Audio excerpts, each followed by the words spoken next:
রমজান মাসে ভাজা পোড়া খাইতে আমরা সবাই পছন্দ করি, কিন্তু এটা যদি স্বাস্থ্যসম্মতভাবে বাড়িতে করা যায় তাহলে তো খুবই ভালো হয়। আজকে আপনাদের দেখাবো কিভাবে সহজে ঝটপট ভেজিটেবল রোল তৈরি করতে পারবেন বাড়িতেই স্বাস্থ্যসম্মতভাবে, সেটার রেসিপি। আমি এটার জন্য একটা ডিম নিয়ে নিছি, সামান্য একটু লবণ নিলাম, আর একটু টেস্ট ব্যালেন্স করার জন্য একটুখানি আমি চিনি নিছি, তবে আপনারা চাইলে এটা না নিলেও পারেন। তারপর এখানে আমি বেশ খানিকটা ময়দা দিয়ে দিছি। রাইস কুকারে যে পট আছে সেই পট দিয়ে মেপে 2 পট আমি এখানে ময়দা দিলাম। আর এখানে আমি পানি দিছি প্রায় 3 পট মতো। আমি যে পট দিয়ে মেপে 2 পট পানি দিছি, ময়দা দিছি, আমি সেই পট দিয়ে মেপেই 3 পট এখানে পানি দিছি। পানি নিয়ে এটাকে খুব ভালো করে মিলায় নিতে হবে, যেন ময়দার ভিতরে একটা দোলা দোলা ভাব না থাকে। এটা মিলায় নেওয়ার পর আমি একটু এটা রেস্টে রেখে দিছি। রেস্টে রেখে দেওয়ার পরে আমি যে ভেজিটেবলটা এখানে ব্যবহার করব সেটা আমি একটু রান্না করে নিচ্ছি। প্রথমে আমি আদা রসুন বাটা দিয়ে দিলাম, তারপরে পেঁয়াজ কাঁচামরিচ দিয়ে এটাকে একটু ভেজে নেব। একটা জিনিস আপনাদের অবশ্যই খেয়াল রাখতে হবে, আমরা যে ভেজিটেবলটা করব এটা কিন্তু পুরো রান্নাটা হাই হিটে করতে হবে। আমি এখানে গাজর, আলু, পেঁয়াজের ফুলকা, সব ভেজিটেবল এগুলো যেগুলো একটু শক্ত সিদ্ধ হতে সময় লাগে আমি সেগুলো আগে দিয়ে দিলাম। দিয়ে এটাকে একটু ভেজে নেব তেলের মধ্যেই। তারপরে আমি এখানে দিয়ে দিলাম বাঁধাকপি। এবার এটাকে খুব ভালো করে উলটপালট করে একটু ভেজে নেব। পুরো রান্নাটা আমি একদম হাই হিটে করব। এখানে এখন পর্যন্ত আমি কোনো লবণ দিইনি, লবণটা একটু পরে দিতে হবে। আর হাই হিটে এই কারণে রান্না করতে হবে যেন সবজি থেকে পানি ছাড়তে না পারে, পানি ছাড়ার কোনো সুযোগ দেওয়া যাবে না। আমার সবজিটা যখন হাফ কুক হয়ে গেছে তখন আমি এর মধ্যে লবণ আর সয়া সস দিয়ে দিলাম। এখানে লবণটা একটু বুঝে দিতে হবে, কারণ সয়া সসে একটু লবণ থাকে, এই জন্য আমি লবণের পরিমাণটা একটু কম করে ব্যালেন্স করে দিয়ে নিলাম। সবজিটা যখন আমার 90% সিদ্ধ হয়ে গেছে তখন আমি এর মধ্যে একটু ধনেপাতা দিয়ে এটাকে নেড়ে নিলাম। আপনারা দেখে হয়তো বুঝতে পারছেন এটা কিন্তু একটু ঝরঝরে হয়েছে। এটা যেহেতু ঝরঝরে হয়েছে এই জন্য আমি এখানে একটুখানি কর্নফ্লাওয়ার নিয়ে ওর মধ্যে একটু পানি দিয়ে গুলে এটা সবজির মধ্যে দিয়ে দিব, তাহলে সবজির ভিতরে একটা স্টিকি ভাব আসবে, এটা রোল করার সময় খুব সুবিধা হবে। আমি এটা কর্নফ্লাওয়ার দিয়ে দিয়ে খুব ভালো করে এটা নেড়ে নিব।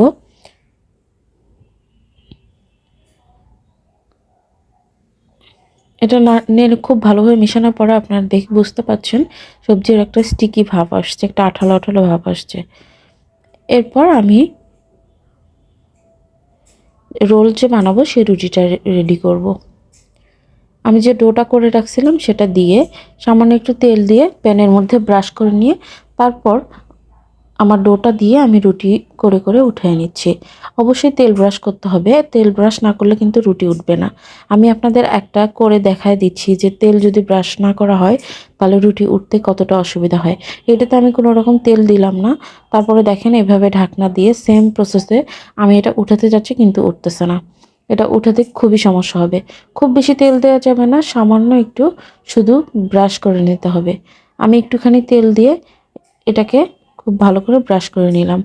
নেওয়ার পরে পাটিসাপটা যেভাবে বানায় ঠিক সেভাবে এটা ডোটা দিয়ে এটা ছড়ায় দিয়ে সামান্য কিছুক্ষণ 30 সেকেন্ড একটু ঢাকা দিয়ে রাখলেই এটা একা একাই হয়ে যাবে। এরপর আমি এটাকে রোলটা সিল করার জন্য ময়দা আর পানি দিয়ে একটা আঠালো একটা তৈরি করে নিচ্ছি। এটা আটার মতো কাজ করবে।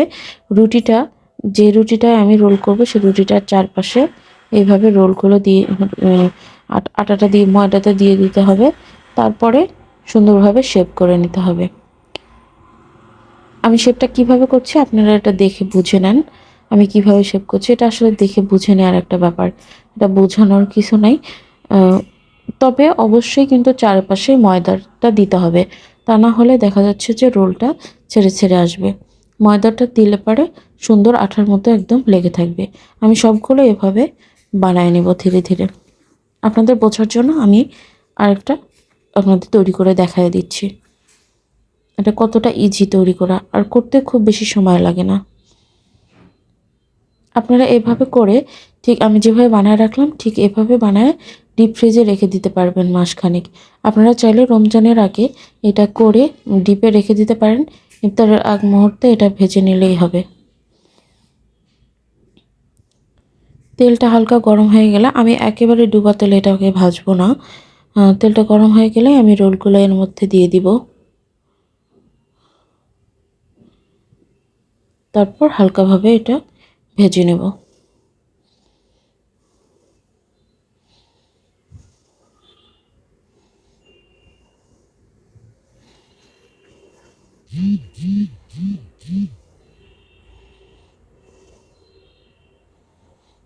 উলট পালট করে আমি একটু ব্রাউন কালার করে এটাকে ভেজে নিচ্ছি উপরে, তাহলে একটা ক্রিস্পি ভাব আসবে, খাইতে ভালো লাগবে।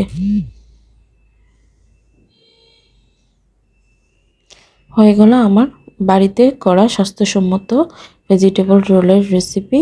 আপনারা চাইলে এটা বাসায় ট্রাই করতে পারেন। এটা রমজানের জন্য করে আপনারা ফ্রিজে রেখে দিতে পারেন।